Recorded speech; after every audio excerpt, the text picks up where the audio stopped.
Compartimos con el especialista en política internacional, quien también es abogado y experto en comercio internacional, el señor Javier Gamboa Calderón, quien hoy nos acompaña para analizar un poco la realidad de la administración de don Carlos Alvarado en estas tres áreas, en el área del comercio interno, el comercio externo, la política internacional y la política interna del país. En la primera parte, nos quedó pendiente el tema del reconocimiento del presidente pro tempore de Venezuela, presidente de la Asamblea Nacional, electo por la Asamblea Nacional de ese país, un proceso que sí el mundo reconoce que fue transparente, que fue prístimo, y que hoy por hoy, pues los países democráticos occidentales, tanto de América como de Europa, están reconociendo al presidente Juan Guaidó como el mandatario legítimo de la hermana República de Venezuela. Sin embargo, esto tiene un análisis especial, una connotación distinta a la que estamos acostumbrados, porque estamos hablando de política internacional y de derecho internacional, de derecho público internacional, don Javier Gamboa.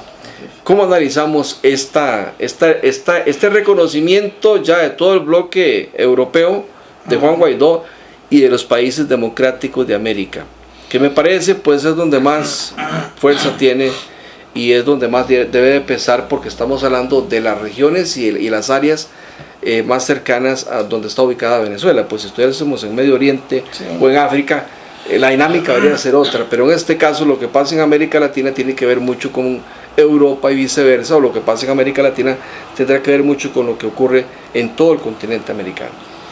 Bueno, sí, efectivamente, el tema de Venezuela es que nos vemos obligados a retroceder en el tiempo un poco.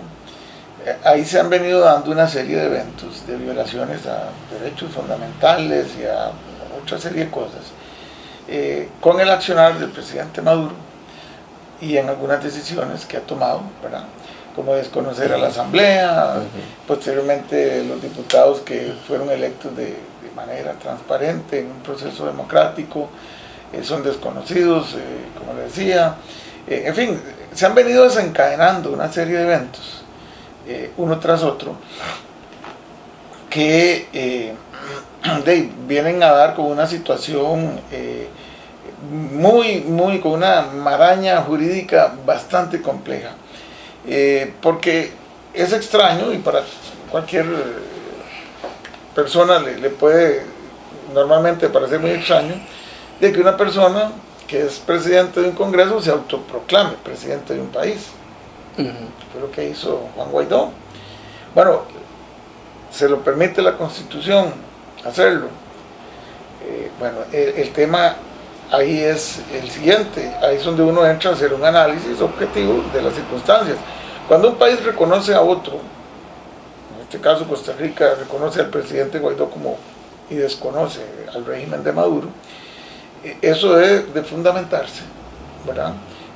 No puede ser una decisión arbitraria y tiene que tener una fundamentación respetando los principios básicos del derecho internacional, ¿verdad? De por qué reconocer a una figura y desconocer a otra, ¿verdad? Y yo creo que en mucho la fundamentación que se ha dado y han seguido algunos países es la situación que vive Venezuela. No todo ha atendido meramente a estar conforme a los principios generales del derecho internacional público, pero no es para nadie desconocido la situación que vive el país, y de las decisiones absolutamente unilaterales y decisiones de atropello de derechos de los partidos políticos en Venezuela, ¿verdad? Sí, sobre ese particular a mí me llama la atención varias cosas. Primero, el presidente Maduro gana las elecciones pero pierde en el Congreso, en el primer proceso democrático en el que él participó. Recordemos que él primero fue presidente porque era el vicepresidente, y al morir Hugo Chávez, casi por un año, él termina siendo presidente por la muerte de Hugo Chávez. Y el pajarito que le habló también. El pajarito que le habló. Bueno, pajarito. Estamos al pajarito. Bueno, resulta de que entonces ya cuando Hugo Chávez muere y el presidente Maduro empieza a ejercer como mandatario, pocos meses antes de que concluya su periodo constitucional en un proceso que se fue reconocido por el mundo, ¿verdad? Como transparente, dice el señor Maduro que a él le habló un pajarito. Un pajarito le habló en una iglesia y le iluminó de que tenía que reelegirse.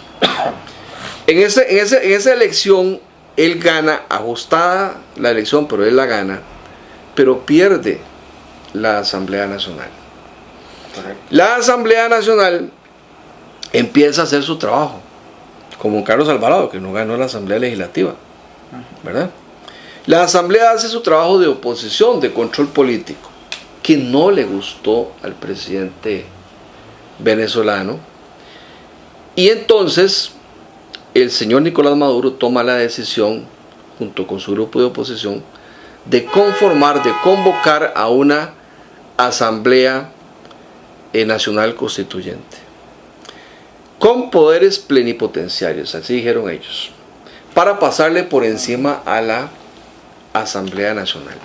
Esta convocatoria la oposición la vio como ilegítima, irracional, ilegal, en un proceso donde la oposición no participó, y se sentía que en realidad lo que el presidente andaba buscando era pasarle por encima a la Asamblea Nacional que había sido electa, como lo fue él, en un proceso transparente. Posteriormente ocurre de que el presidente adelanta las elecciones. Aquí viene la otra gran violación al derecho electoral. Las adelanta y participa en un proceso de elecciones donde la oposición dijo no nos vamos a prestar a este juego y no vamos a participar. ¿Qué le reclama al mundo democrático? El mundo democrático lo que reclama es el haber convocado a una asamblea por encima de la Asamblea Nacional con supremos poderes, ¿verdad? Con poderes absolutos, sin razón, sin justificación alguna, simplemente para desobedecer lo que la Asamblea Nacional estaba imponiendo como medidas de control político. Y lo otro que le reclaman es adelantar elecciones, y que en esas elecciones no se permitió que participaran expertos internacionales, ¿verdad? Como observadores, y tampoco pues no tuvo las garantías que generalmente se tienen cuando en un proceso democrático hay una elección, como que la gente pueda votar de forma libre, independiente, en su lugar de votación, porque hubo reclamos como este, por ejemplo, que pocos días antes o pocas horas antes, por ejemplo, si yo vivo en Heredia, me mandaban a votar a Peñas Blancas, o me mandaban a votar a Paso Canoas o Talamanca, cosas de ese tipo, ¿verdad? Y no se entendía por qué. Inclusive una de las empresas que trabajó en el proceso de las elecciones que tienen un voto electrónico, al final de cuentas esta empresa inglesa no garantizó, dudó de la transparencia del proceso. Ahora, la pregunta mía a este comentario es esta, don Javier Gamboa. ¿Por qué esta explicación tan rápida y tan simple que yo doy, el mundo democrático de Occidente no la ha dado? Simplemente votan de que están en contra de Maduro, que no lo ven como presidente, que haya sido electo una elección creíble, transparente, que reconocen a Guaidó, pero no le explican a la opinión pública internacional por qué es que han llegado a esas conclusiones, como partiendo del hecho que todos lo sabemos y todos lo entendemos y todos estamos bien informados, en un planeta donde la desinformación es lo que prima. Inclusive te faltó apuntar algo importante. El Tribunal Supremo Electoral de Venezuela se inventa. No es independiente tampoco. No es independiente, pero se inventa que hay que, obviamente, todo esto que estaba con el gobierno de Maduro, que hay que, como una especie de reinscripción de partidos, de validación de partidos. Entonces los pone a recoger un número de firmas por cada, bueno, no sé, allá serán departamentos o en cada provincia, por decirlo así. Importante, que es del 5% del padrón. O sea, era un número muy importante de firmas. Y resulta que los plazos que establece y los equipos que monta el Consejo Electoral para que se presenten esos documentos era en términos reales imposible poder cumplir. Solo lo puede cumplir quien tenía la información previa que eso se iba a hacer así. Entonces, sencillamente quedó el partido de Maduro y 2 o 3 partiditos por ahí. Eso fue una jugada para, de la manera más descarada, o sea, claro, sacar del ring a los partidos políticos tradicionales que no pudieron cumplir con este pseudo requisito que se les impone. Ahora, y la otra parte es que el hecho de que yo viole derechos y haga este tipo de cosas, no necesariamente va a generarle derecho a la contraparte de actuar de la misma forma. Entonces, por eso es que tal vez, por eso le decía, en mucho, la justificación que se da del reconocimiento hacia el nuevo presidente de Venezuela pesa sobre la situación que vive el país. No necesariamente va a tener una fundamentación en apego y restricto al derecho, a los principios generales del derecho internacional público, porque de la misma manera en que Maduro ha violentado derechos, me parece que también se arroga a Guaidó la posibilidad de autoelegirse presidente. Entonces, los errores de uno no le generan derechos a otro. Entonces, por ahí hay una, digamos que serie de situaciones que no son muy claras y que por eso cuesta explicarlas. Pero bueno, el presidente Guaidó lo que ha dicho es que él está convocando primero la ayuda internacional, que el presidente Maduro no la acepta y de esta forma no se garantiza el derecho humano a la salud. Pero por otro lado también el presidente Guaidó convoca a elecciones libres, transparentes, donde hayan visores internacionales que garanticen esa transparencia del proceso. Y el otro presidente, ad hoc, por decirlo de esa forma, don Nicolás Maduro, ¿verdad? No lo acepta. Bueno, así lo están interpretando la Unión Europea. Así, es que yo creo que los aciertos que ha tenido el presidente Guaidó, llamémosle así, ha sido básicamente el reconocimiento de organismos internacionales y de la Unión Europea. Yo creo que eso realmente sí pesó y aisló de alguna manera al régimen de Maduro y con apoyos muy timoratos de sus aliados naturales en el mundo. Sí, porque les ayudan a algunos países pequeños de América Latina o coinciden ideológicamente, como Bolivia, ¿verdad? Con Evo Morales. Sí, ¿qué peso tiene, y lo digo con todo respeto, México con el nuevo presidente socialista? Que salga Evo o Daniel Ortega a solidarizarse con Maduro, pero no pasan del discurso. Claro. O sea, y lo digo con respeto, pero ¿qué peso tiene? Ninguno. Sí. Podemos concluir entonces que la administración Alvarado sí tiene un acierto, hay que ponerle ahí un 10 en cuanto a esta acción de reconocer al presidente pro tempore Guaidó. Sí, me parece que sigue una tendencia, que el primero que salió a reconocerlo fue el presidente Trump, y me parece que por ahí muchos países de América Latina, al viejo estilo de hace unos años, ¿verdad? Del seguimiento de esa línea, digamos, que marcaban los Estados Unidos de Norteamérica, se une prontamente a este reconocimiento, que por la condición que vive el país hermano Venezuela, me parece acertada, me parece que es la decisión correcta, la lógica. ¿Quiere esto decir que este gobierno ha hecho bien las cosas en política internacional? ¿O es un hecho aislado que hay que reconocerle que lo ha hecho bien, pero que ha tenido falencias? Le hago la pregunta porque, bueno, anteriormente a esto recordemos que se dio todo el bochornoso capítulo de la ex canciller y actual vicepresidenta de este gobierno, doña Epsi Campbell. Que no sabemos dónde está, ¿verdad? No, por allá anda doña Epsi, por allá anda todavía trabajando. Pero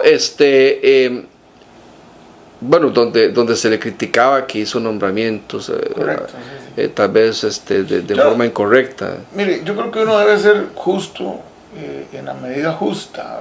Me parece que es muy prematuro, me parece que esto es un hecho aislado, ¿verdad? Que se dio por una circunstancia internacional en la cual el país tiene que adoptar una posición, o sea, es que adoptó la correcta, bueno, para muchos y para algunos tal vez no sea la correcta. Me parece que es muy prematuro poder decir que se están haciendo bien las cosas en la política internacional con tan poquitas semanas que tiene el canciller de haber asumido la dirección de la Cancillería. En medio de una lluvia de críticas por las acciones de su antecesora, me parece que es muy prematuro como para poder uno valorar realmente si está el país orientado hacia una política internacional adecuada, la que se requiere. A todas luces muy prematuro, ¿no? Yo no conozco de primera mano cuáles son los planes de implementación que tiene el nuevo canciller en cuanto a establecer políticas internacionales en la generación de inversión, en las relaciones con potencias mundiales, en fin, tenemos por ahora como ese vacío, porque no conocemos, yo por lo menos no conozco, y lo cual a mí, en lo personal, me limitará muchísimo poder opinar sobre, no sé ni cuáles son las intenciones del nuevo canciller. Vamos a ir a la pausa, ya venimos con el cierre del programa del día de hoy, en el que estamos analizando un poco, bueno, cómo ha sido el arranque de este gobierno al estar a vísperas de la conclusión del primer año de esta administración de don Carlos Alvarado. Hemos tratado de analizar un poco la política local, luego ahora la política internacional, sobre todo analizando el caso de la aceptación y el reconocimiento que se le da por parte de este gobierno al presidente pro tempore de Venezuela, el señor Juan Guaidó. Vamos a ir a un corte, porque luego al corte vendremos con la etapa de las conclusiones para, en resumidas cuentas, entender un poco si la forma que ha arrancado esta administración ha sido la correcta y si eventualmente se sientan las bases que puedan permitir un buen gobierno, una buena administración por los próximos 3 años.